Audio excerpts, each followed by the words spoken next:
औज़ुबिल्लाहि मिनश्शैतानिर्रजीम बिस्मिल्लाहिर्रहमानिर्रहीम।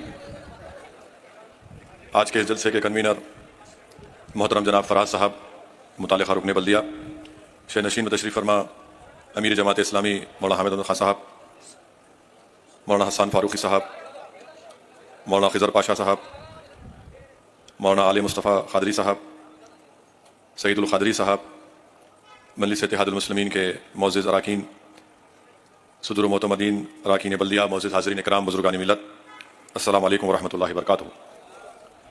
अज़ीज़ान मिल्लत, आज का ये जलसा इसलिए नहीं रखा गया कि हम किसी से अपनी वफ़ादारी का सर्टिफिकेट हासिल करना चाहते हैं। ये जलसा इसलिए मुनक़्क़द किया गया है कि हम हमारे बुज़ुर्गों की मेहनत और क़ुरबानियों का जश्न मनाएं। ये जलसा इसलिए मुनक़्क़द किया गया है कि जो हमारे वतन अज़ीज़ में जाहिल लोग हैं, जिनके दिलो दिमाग में मुसलमानों के ताल्लुक़ से नफ़रत भरी है, हम उनको एक आईना दिखाना चाहते थे और ये बताना चाह रहे हैं कि इस मुल्क की आज़ादी की लड़ाई में मुसलमानों का क्या किरदार रहा। यकीनन 15 अगस्त 47 को वतन अज़ीज़ को आज़ादी मिली, मगर क्या सिर्फ 1910 और 20 की जिद्दोजहद से इस मुल्क को आज़ादी मिली? तो इसके लिए तारीख़ को देखना पड़ेगा। अभी आपने मौज़िज़ उलमा इकराम के बसीरत अफ़रोज़ खिताबात को सुना। 47 में मुल्क आज़ाद हुआ तो सन 57 में जंग आज़ादी हुई।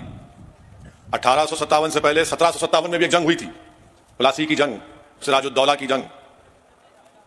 उससे पहले उसके बाद 1764 में जंग बक्सर हुई और फिर 1774 में रोहिला की जंग हुई।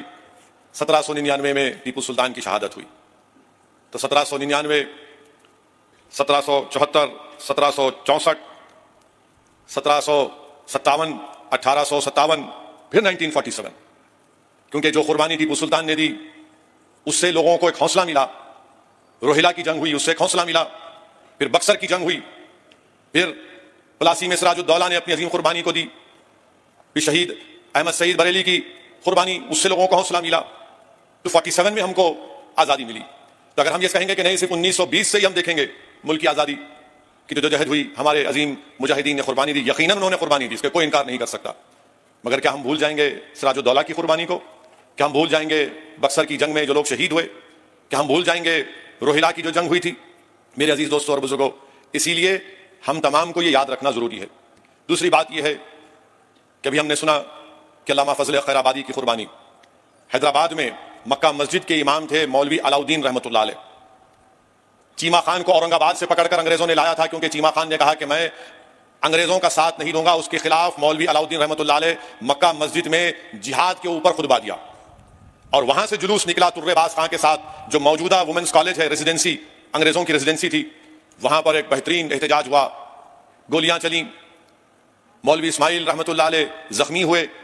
गिरफ्तार करके मौलवी अलाउद्दीन को काला पानी लेकर गए। तो पहला काला पानी अंडमान में जो शख्स गया वो हैदराबादी था। 30 साल मौलवी अलाउद्दीन रहमतुल्लाह अलैह काला पानी की सजा काटे, वहीं पर उनका इंतकाल हो गया। तुर्रेबाज खां को जब काला पानी लेकर जा रहे थे तो तुर्रेबाज खान भाग गए निकल के। तो तूपरान के पास तुर्रेबाज खान को अंग्रेजों ने पकड़कर, सालार जंग का बहुत बड़ा रोल रहा तुर्रेबाज खान की गिरफ्तारी में, और उनको गोली मारकर रेजिडेंसी के सामने कई दिन तक लाश को लटका दिया गया था। तो इसीलिए हैदराबाद में बोलते बड़ा तुरम खां बन रहा। हाँ, हम बड़े तुरम खान हैं। मेरे अजीज दोस्तों और बुजुर्गों, ये कुर्बानी को याद रखना जरूरी है। वहीं पर हमने सुना मौलाना फजल खैराबादी, तो हमको सैयद अहमदुल्लाह शाह मद्रासी की कुर्बानी को भी याद रखना पड़ेगा। ये मद्रास के थे, जुनूबी हिंदुस्तान के थे, मगर जब यहां से निकले तो शुमाली हिंद में उन्होंने तूफान मचा दिया। और ये लोग मुत्तकी परहेजगार लोग थे। किताबों में आया कि सैयद अहमदुल्लाह शाह रहमतुल्लाह अलैह जब अपने पीर और मुर्शिद हजरत मेहराब शाह कलंदरी कादरी से खिलाफत लिए, कादरी सिलसिले में, तो आपके पीर और मुर्शिद ने आपसे अहद लिया। हमारे जर्नलिस्ट के लिए कह रहा हूं, अहद के माने वचन लिया कि तुम मुल्क, अंग्रेजों को मुल्क से खाली कराओगे। तो उनके पीर ने उनको अपनी खिलाफत दी कादरी सिलसिले की और कहा कि अहमदुल्लाह, तुम मुझसे अहद करो, वचन दो कि तुम मुल्क को अंग्रेजों से आजाद करवाओगे। ये थे अहमदुल्लाह। और लखनऊ में जंग हुई, रोहिला में जंग हुई, हर जगह अहमदुल्लाह नजर आते थे। कोई आर्मी के नहीं थे, कोई दिमाग इतना तेज था सैयद अहमदुल्लाह शाह का कि अंग्रेज परेशान रहते थे। और उनको धोखा देकर एक जमींदार ने, क्योंकि सैयद अहमदुल्लाह रहमतुल्लाह अलैह पर 50,000 चांदी का इनाम रखा गया, तो एक जमींदार ने धोखा देकर उनको बुलाया, उनको गोलियों से उनके जिस्म को छन्नी किया और उनके कटे हुए सर को कलेक्टर के पास जाकर कहा कि देखो ये अहमदुल्लाह का सर है, 50,000 चांदी उसको मिली। तो इसको कोई नहीं बुला सकता। और अगर ये मैं बोलेंगे हमारे लोग जो मुसलमानों की कुर्बानी से नावाकिफ हैं, दुश्मनी करते हैं, उनसे मैं कहूंगा कि इंडियन म्यूटिनी नामी एक किताब है, अंग्रेज मौर्रिख मेल्सन ने 30 साल इस किताब पर काम करके कहा कि अहमदुल्ला शाह की तरह लड़ने वाला हमने नहीं देखा था। और फिर ये जलसे के जरिए हम उन जाहिल लोगों को बताना चाहते हैं कि देखो, जब सन 57 की जंग आजादी शुरू तो हुई, उसके बाद अंग्रेजों ने कामयाबी हासिल की, तो मौर्रिख लिखता है, उस मौर्रिख का नाम है अंग्रेज कमांडर लॉर्ड रॉबर्ट्स, लिखता है कि चांदनी चौक शहर खामोशा नजर आ रहा था, लाशें थी वहां पर ज्यादातर मुसलमानों की, तो गिद्ध इतने मुसलमानों की लाशों को खाकर उड़ नहीं सकते थे, कुत्ते खाकर चल नहीं सकते थे, इतनी मुसलमानों की लाशें वहां पर थी। ये तारीखी हकीकत है, इससे कोई इनकार नहीं कर सकता। फिर मौलाना सान फारूकी ने मौलाना काफी का जिक्र किया, तो मुझे यहां पर यह कहना पड़ेगा, मौलाना अहमद रजा खां खादरी बरकाती बरेलवी ने मौलाना काफी के बारे में कहा था कि काफी नाद का सुल्तान है और अहमद इंशाअल्लाह वजीर आजम बनेगा। मेरे अजीज दोस्तों और बुजुर्गों, अहमद रजा खां खादरी बरकाती बरेलवी के ताल्लुक से तारीख में आया कि आप जब कोई लिफाफा बेचते, उस पर टिकट लगाते, तो पोस्ट टिकट लगाते, तो वो जॉर्ज हफ्तम का टिकट उल्टा लगाते और लोगों से कहते कि देखो मैंने बादशाह का सर नीचे कर दिया। फिर वहीं पर हमको आपने अभी मुफ्ती गयास साहब से और मौलाना मुसद्दिक से शेखुल हिंद महमूद हसन की कुर्बानी को सुना। आज जो लोग मुसलमानों के ताल्लुक से नफरत करते हैं भारत में, मैं उनसे पूछना चाहता हूं कि तुमको मालूम माल्टा कहां पर है? भारत से 4000 किलोमीटर दूर माल्टा में। ये भारत से मोहब्बत नहीं थी तो क्या था कि शेखुल हिंद महमूद हसन को मक्का गए शरीफुल मक्का ने धोखा दिया, तो वहां से गिरफ्तार कर लिए, वहां से गिरफ्तार करके जिद्दा लाए, जिद्दा से कश्ती में बिठाकर एलेक्जेंड्रिया लेकर गए, एलेक्जेंड्रिया से कायरा, फिर कायरा से माल्टा लेकर गए शेखुल हिंद को। 3 साल शेखुल हिंद को माल्टा की जेल में रखा। उनके साथ मौलाना हुसैन अहमद मदनी, फिर उनके साथ हकीम साहब थे, इन चारों को माल्टा की जेल में रखा गया। और जेल में कैसा रखा गया शेखुल हिंद मौलाना महमूद हसन रहमतुल्लाह अलैह को? जेल की कोठरी में नहीं, जेल के सहन में एक टेंट लगा दिया गया कि इसी में रहो। 3 दिन में एक मरतबा निकलने की इजाजत मिलती थी। आप सोचिए कि कोई टेंट में रह सकता है और 3 दिन में एक मरतबा टहलिए, फिर बाद में उसको थोड़ी नरमी पैदा हुई। 3 साल शेखुल हिंद महमूद हसन को माल्टा की जेल में रखा गया। मेरे अजीज दोस्तों और बुजुर्गों, आज भी भारत से माल्टा को डायरेक्ट फ्लाइट नहीं है, आज भी डायरेक्ट फ्लाइट नहीं है। 3 साल शेखुल हिंद महमूद हसन माल्टा की जेल में थे, भारत की मोहब्बत में थे, हुसैन अहमद मदनी रहमतुल्लाह अलैह के साथ। मेरे अजीज दोस्तों और बुजुर्गों, हमने सुना कि हाजी इमदादुल्लाह महाजिर मक्की रहमतुल्लाह अलैह, जो बानी जामे निजामिया के पीरो मुर्शिद भी है और उस्ताद भी हैं, शामली और थाने में हाजी इमदादुल्लाह महाजिर मक्की रहमतुल्लाह अलैह उन उलमाओं के साथ, मौलाना रशीद अहमद गंगोही, मौलाना कासिम नानतवी के साथ, सिर्फ एक तोप, चंद बंदूकें, आपने शामली को बचाया, अंग्रेजों को हराया था। एक अंग्रेज मौर्रिख, बल्कि एक खातून अंग्रेज की किताब मैंने पढ़ी जिसमें लिखा कि एक मरतबा जब जंग बाद में अंग्रेज बड़ी तैयारी से आए, तो हाजी इमदादुल्लाह महाजिर मक्की रहमतुल्लाह अलैह पीछे हटे, तो किसी एक अस्तबल में जाकर छुपना पड़ा। अल्लाह का इतना बड़ा करम हुआ उस अल्लाह के वली पर कि हाजी इमदादुल्लाह महाजिर मक्की उस अस्तबल में है, मगर वो अंग्रेज सिपाही उनको देख नहीं सके। अगर कोई और कह देता तो बोलते अरे बड़ा चढ़ाकर पेश कर दिया। अंग्रेज की किताब मैंने पढ़ी, नाम याद नहीं आ रहा। ये उन हमारे मुअज़्ज़िज़ उलमाए किराम जो अल्लाह के वली भी थे, ये इनके करामात भी थे। फिर हाजी इमदादुल्लाह महाजिर मक्की रहमतुल्लाह अलैह मक्का मदीना चले गए। ये हमारे बुजुर्गों की कुर्बानियां हैं, इसको कोई नजरअंदाज नहीं कर सकता। मेरे अजीज दोस्तों और बुजुर्गों, फिर क्या आप जानते कि झांसी की रानी का जिक्र होता है? झांसी की रानी का जिक्र होता है, मगर कोई आपको यह नहीं कहता कि झांसी की रानी के साथ खुदा बख्श कौन था, गुलाम गौस खां कौन थे? तोप के इंचार्ज गुलाम गौस खां, फौज के इंचार्ज खुदा बख्श, झांसी की रानी के साथ। मगर जो मुसलमानों से नफरत करते, मैं उनसे कह रहा हूं, मैं मुसलमानों से नहीं कह रहा हूं, जो मुसलमानों से नफरत करते उनको आईना दिखा रहा हूं। जाके तारीख पढ़ो, हिस्ट्री पढ़ो, तुम्हारे दिलो दिमाग में 70 साल से मुसलमानों के ताल्लुक से नफरत भर दी गई है कि झांसी की रानी के साथ फौज का इंचार्ज खुदा बख्श, आर्टिलरी तोपखाने का इंचार्ज गुलाम गौस खान, और ये लोग 4 जून को शहीद हुए झांसी के किले को तहफ़्फ़ुज़ करते। कौन कौन इनके खिलाफ गद्दारी किया? अंग्रेजों के साथ कौन थे? ये ग्वालियर के सिंधियास थे जिन्होंने झांसी की रानी से लड़ाई लड़ने आए थे। और झांसी की रानी के साथ जो एक हमेशा एक खातून महिला साथ रहती थी, वो क्या हिंदू थी? नहीं, वो मुसलमान थी। क्या नाम था उसका? मंजर नाम था उसका। कोटा की सराई में झांसी की रानी के साथ वो भी शहीद हो गई। ये बताना जरूरी है, ये बोलना जरूरी है, लोगों को आईना दिखाना जरूरी है, वरना तो ये सिर्फ नफरत फैला रहे हैं मुसलमानों के ताल्लुक से। मेरे अजीज दोस्तों और बुजुर्गों, फिर वहीं पर आप देखेंगे कि मौजूदा हरियाणा है, बहादुर शाह जफर ने खुद मुख्तारी का ऐलान किया अल्लामा फजल खैराबादी के फतवे के बाद। और अल्लामा फजल खैराबादी दिल्ली की जामा मस्जिद में खड़े होकर अंग्रेजों के खिलाफ जिहाद का फतवा दिए थे। और उस वक्त जुमे की हर नमाज के बाद ये ऐलान होता मुसलमानों से कि जिहाद करो अंग्रेजों के खिलाफ, जिहाद करो अंग्रेजों के खिलाफ। तो हरियाणा का हिस्सा जो अब मौजूदा हरियाणा, वहां पर बहादुर शाह जफर ने जिम्मेदारी दी दो लोगों को, एक हुकुम जैन को और मुनीर बेग को। ये बेहतरीन मैथमेटिक्स पढ़ाने वाले थे, बेहतरीन जबान बोलते थे। हुकुम चंद और मुनीर बेग, इन दोनों को जिम्मेदारी दी गई। अंग्रेजों से मुकाबला किया, बाद में शिकस्त हुई। तो अंग्रेजों ने क्या किया था, हुकुम चंद को और मुनीर बेग को एक ही दरख्त के एक ही डाली पर इनको लटकाकर फांसी दे दी। और क्या किया, इनकी लाशों से क्या किया, मुनीर बेग की लाश को जला दिया और हुकुम चंद जैन की लाश को दफना दिया। इनके मजहब में जलाना नहीं है, जला दो, इनके मजहब में दफनाना नहीं, दफना दो। इसका जिक्र नहीं करेंगे। जो लोग आज तिरंगे की बात करते हैं, इनकी जबान से ये नहीं निकलेगा। अयोध्या को 6 दिसंबर को क्या हुआ सारी दुनिया जानती है, और फिर पिछले साल अगस्त में क्या हुआ दुनिया जानती है। मगर क्या वो लोग बोलेंगे इस बात को कि जब बहादुर शाह जफर की क़ियादत में अंग्रेजों के खिलाफ जिहाद का फतवा हुआ दिया गया और अंग्रेजों के खिलाफ जंग लड़ी गई, तो इसी अयोध्या में हनुमानगढ़ी के रामचरण दास और मौलाना अमीर अली ने मिलकर अंग्रेजों से मुकाबला किया।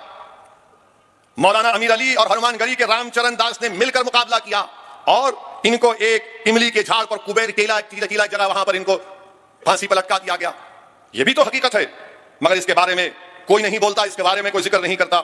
मेरे अजीज दोस्तों और बुजुर्गों, आपको बतलाने का मकसद यह भी है कि आज आपसे लोग कहेंगे कि जो मुसलमानों से नफरत करते हैं कि मुसलमान जिम्मेदार है पार्टीशन का, मुसलमान जिम्मेदार है पार्टीशन का।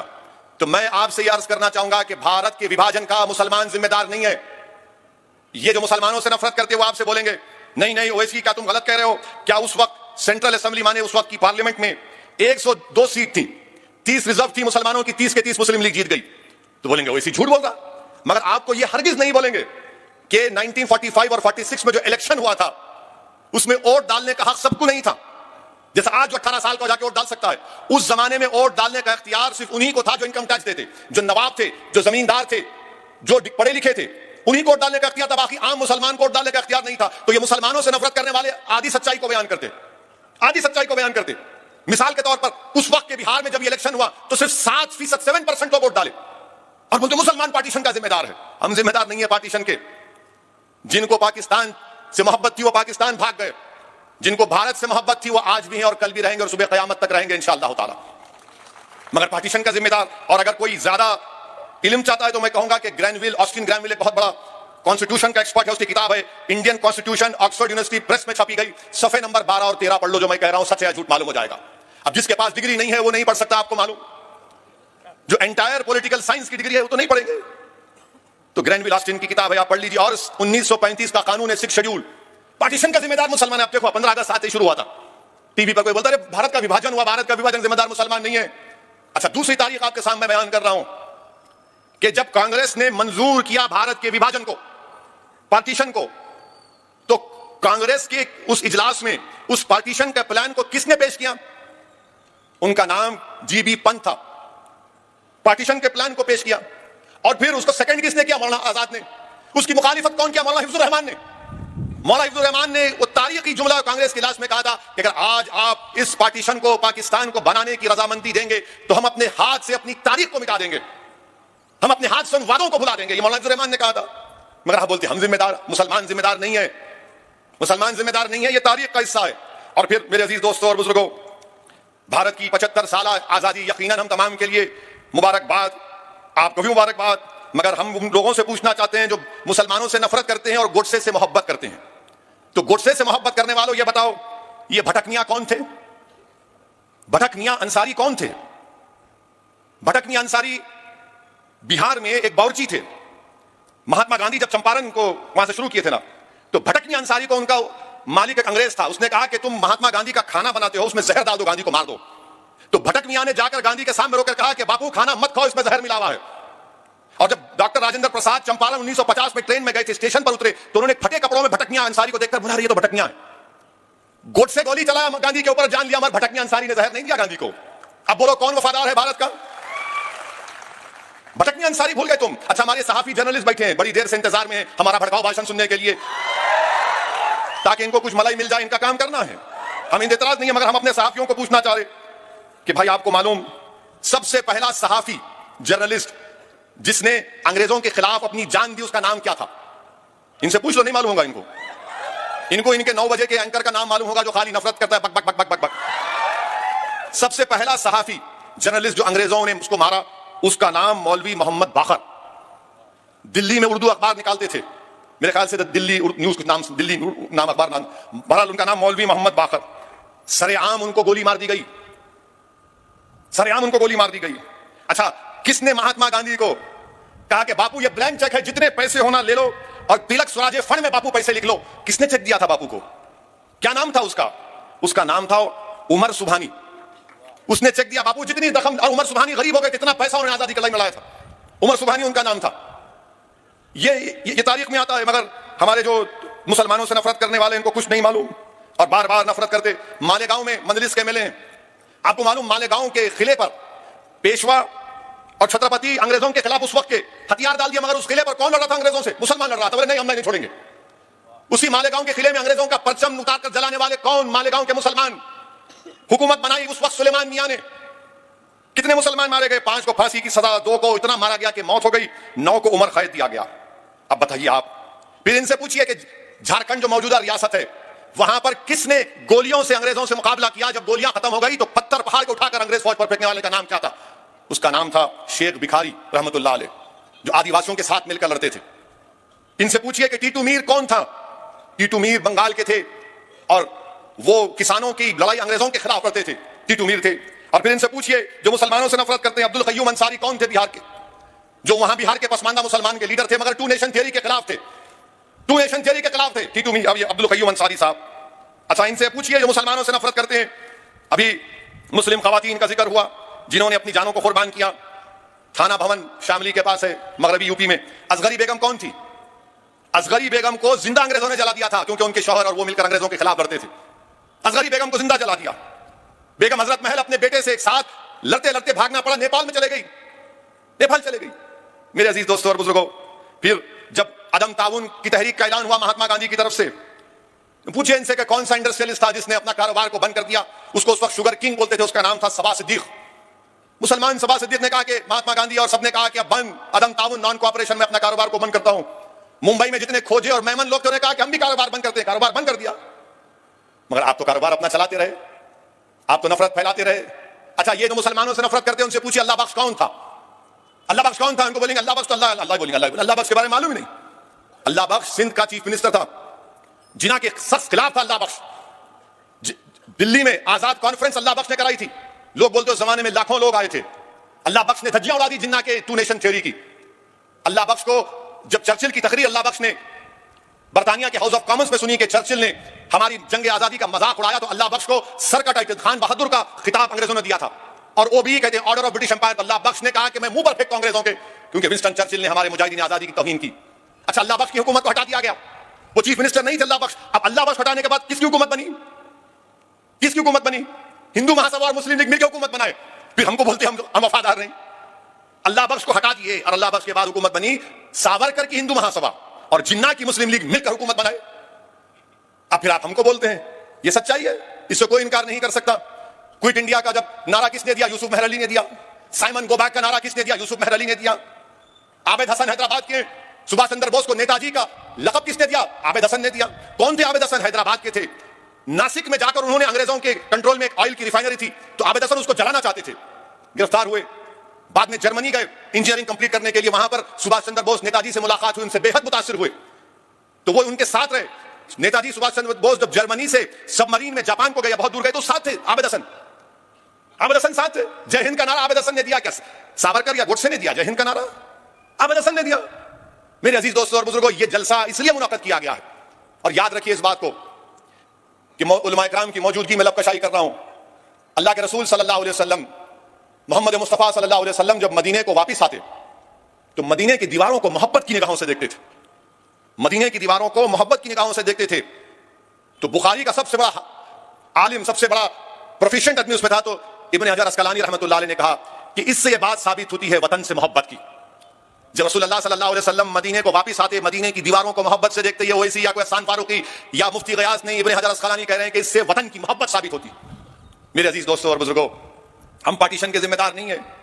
मौलाना हुसैन अहमद मदनी रहमतुल्लाह अलैह जो किताब लिखी थी मौलाना हुसैन अहमद मदनी रहमतुल्लाह अलैह ने, आज भी अगर आप उस किताब को पढ़ेंगे तो ऐसा लगता है मुत्तहिदा कौमियत और इस्लाम, ऐसा लगता है कि कोई आलिम दीन नहीं लिखा बल्कि कोई पॉलिटिकल साइंटिस्ट वो किताब को लिखा।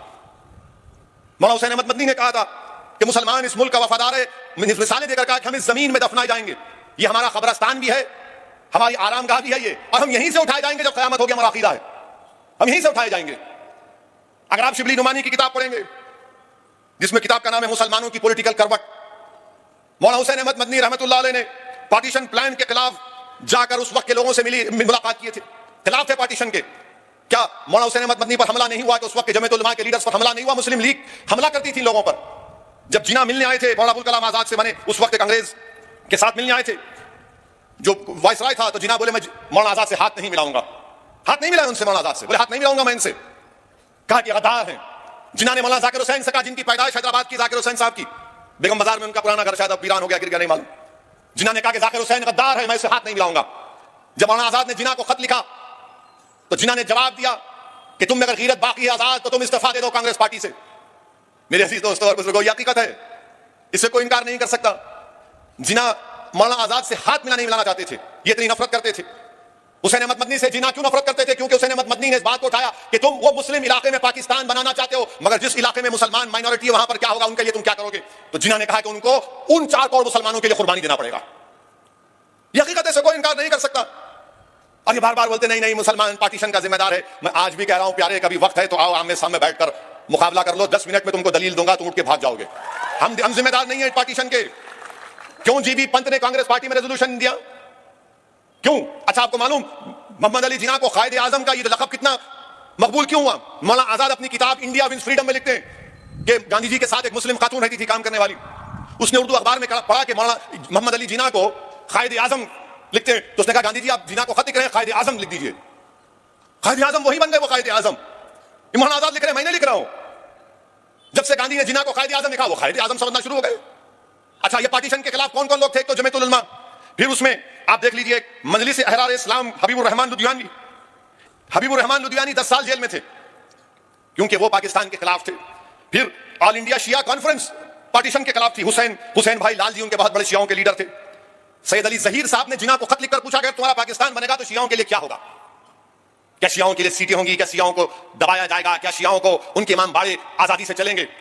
तो जिन्ना ने जवाब में सैयद अली जहीर को लिखा, ये सब बातें मत करो, ये सब बातों की कोई अहमियत नहीं, हम इस्लामी मुमलिकत तश्कील देने जा रहे हैं। जिन्ना खुद शिया थे, मोहम्मद अली जिन्ना खुद शिया थे, मगर जो भारत के शिया थे, ऑल पार्टी शिया कॉन्फ्रेंस, हसन भाई लाल जी, सैयद अली जहीर, इन तमाम ने इनकार कर दिया। मेरे अजीज दोस्तों और बुजुर्गों, बताने का मकसद एक ही है कि यकीनन हम मुल्क की 75 साल आजादी मनाने जा रहे हैं और इंशाअल्लाह आइंदा भी 75 साल मनाएंगे। हमारा वतन अजीज इंशाअल्लाह सुबह क़यामत तक आबाद रहेगा। मगर हमारा बोलना यह है कि इसकी बुनियाद, आजादी की बुनियाद किसने डाली? गोडसे ने नहीं डाली। इस मुल्क की आजादी की बुनियाद में सिराजुद्दौला का खून, बक्सर की जंग में मरने वालों का खून, टीपू का खून इसमें शामिल है, सन 57 की जंग आजादी में मरने वाले मुस्लिम उलेमाओं का खून शामिल है। इस जब इमारत बनती है तो बुनियाद जरूरी होती है। इस बुनियाद पर नेताजी सुभाष चंद्र बोस, महात्मा गांधी, मौलाना आजाद, जौहर बरादरान, सरदार पटेल ने मिलकर एक इमारत कायम की। और याद रखो, मैं मुखातिब ना सिर्फ मुसलमानों से हूं बल्कि अपने हिंदू भाइयों से भी हूं, ईसाई और सिख भाइयों से हूं। याद रखो, बुनियाद तो बन गई, इमारत तो खड़ी हो गई, मगर याद रखो इस इमारत के ऊपर और छत डालना है, इस इमारत को खूबसूरत बनाना है। तो उस इमारत को खूबसूरत बनाए रखने में, उस इमारत को कायम रखने में हमको ईसार और कुर्बानी के मजाजे करने पड़ेंगे। अगर आप देखेंगे तो हमारे बुजुर्गों ने एक दरख्त लगाते हैं, आम का दरख्त लगाते हैं, उनकी जिंदगी में उनको साया भी नहीं मिलता, ना वो आम खा सकते हैं, मगर इसलिए दरख्त लगाते हैं आम का, नहीं मेरा बेटा खाएगा, मेरा बेटा का बेटा खाएगा। अब बेटे के बेटे की जिम्मेदारी यह है कि इस दरख्त में कुर्बानियों को पेश करिए। दरख्त को पानी की जरूरत नहीं, इस दरख्त को भारत के लोगों की मेहनत की जरूरत है, इनके खून की जरूरत है, और जो हमारे बुजुर्गों का ख्वाब था उसको जिंदा रखने की जरूरत है। हमको अपने मुत्तहिदा तौर पर मिलकर रहना पड़ेगा। सियासी इख्तलाफात हो सकते हैं, मगर याद रखो अगर मजहबी इख्तलाफात की चिंगारी लग जाएगी, जो लोग लगा रहे हैं, तो याद रखो इससे मुल्क को नुकसान होगा। और अगर मुल्क को नुकसान होगा तो हम हमारे बुजुर्गों की कुर्बानियों को तबाह ताराज और बर्बाद कर दे रहे हैं। और जो लोग आज भारत में मुसलमानों से आकर कह रहे हैं कि आप वफादारी दिखाओ, हम उनसे कहना चाह रहे हैं हैदराबादी लहजे में, जिसके सर पे बाल नहीं होते ना, जो गंजा बोलते हैं हम लोग उसको, जिसके सर पे बाल नहीं होते ना, दुनिया की बेहतरीन टोपी पहनता उन्हें, टकला नहीं दिखना बोल के, तो ये लोग वही है, कुछ नहीं करे क्योंकि मालूम सर साफ है, तो बेहतरीन टोपी पहन के हमको टोपी पिलाना चाह रहे। आप टोपी पहनो, जो करते करो, हमको टोपी मत पिलाओ, हम जानते हैं हमारी तारीख को। जो लोग कहते हैं हमारे वजीर आजम ने कहा कि आरएसएस मेरा फाउंडेशन है, आपका आरएसएस फाउंडेशन है, तो क्या आरएसएस भारत के संविधान के खिलाफ नहीं थी 1950 में? क्या गोलवालकर ने और ऑर्गेनाइजर मैगजीन में नहीं छपा कि हमको मनुस्मृति चाहिए, अंबेडकर का संविधान नहीं चाहिए? हमको मत सिखाओ आप, हमको सिखाने की जरूरत नहीं है भारत से मोहब्बत। जैसा कि हुसैन अहमद मदनी रहमतुल्लाह अलैह ने कहा कि हम पैदा हुए तो यहीं जाएंगे और जब उठेंगे भी तो क़यामत के दिन यहीं से उठने वाले। ये हमारी पनाहगाह भी है और कब्रिस्तान भी है। अब क्या होता कि आप सुनते हैदराबाद मेरे भाई ने लुट गया, यहाँ कुछ भी पैसे नहीं है, महल्ले में बात पहुंच जाती नहीं है इसके पास पैसे नहीं है, तूने अपने आप को दिखाने का मैं भी दौलतमंद हूं। उन्हें क्या करता, अरे 15 अगस्त लो, मैं लगाओ, तुम लगाओ, 10 झंडे लगाओ, पैसे दे रहा हूं सबको। खाजा गरीब नवाज रसानी ने बड़ा बयानी पकाऊंगा दुनिया को दिखाने के लिए कि मैं फकाट नहीं हुआ हूं। तो इनका मामला यही है, दिखाने कुछ नहीं है, फकाट है, मगर सबको दिखा रहे हैं, सबको दिखा रहे। आपकी मोहब्बत जब नहीं थी, इतने नाम मैं लिया हूं, इतने उलमा नाम लिए, आप एक नाम दिखा दो अपना, एक नाम तो दिखा दो अपना, कुछ नाम नहीं दिखा सकते। मैं आपसे इसीलिए अपील कर रहा हूं कि नौजवानों को भारत की तारीख पढ़ना जरूरी है। यह कोई सियासी जलसा नहीं है, मगर ना ही यह जलसा किसी सर्टिफिकेट हासिल करने का है। 75 साल की आजादी यकीनन हम तमाम के लिए खुशी का मौका है। और याद रखिए, जिसको भारत से मोहब्बत है, जिसको भारत पर फख्र है, उसको भारत की हर कल्चर से मोहब्बत करना पड़ेगा। अगर कोई दावा करता है कि मैं भारत से बहुत मोहब्बत करता हूं, तो भारत की हर तहजीब से मोहब्बत करना पड़ेगा। अगर कोई कहता है कि मुझे I am proud to be Indian, तो जब तुम प्राउड हो इंडिया के लिए, तो तुमको भारत के माजी को भी मानना पड़ेगा। और भारत का माजी कहता है कि मुसलमान इस मुल्क की आजादी के लिए सबसे ज्यादा अपना खून बहा, इस माजी पर भी तुमको फख्र करना पड़ेगा। सिर्फ ये नहीं हो सकता कि मैं proud Indian, if you are a proud Indian, you must be proud of your past also. वो हमारा माजी है, जो एक रोशन माजी है। और याद रखो, जो लोग हमको दबा रहे हैं, हम दबने वाले नहीं है। हमारी रगों में भी अल्लामा फजल खैराबादी का खून है, हमारी रगों में काफी का खून है, अहमदुल्लाह का खून है, हमारी रगों में महमूद हसन का खून है, अहमद रजा का खून है हमारी रगों में।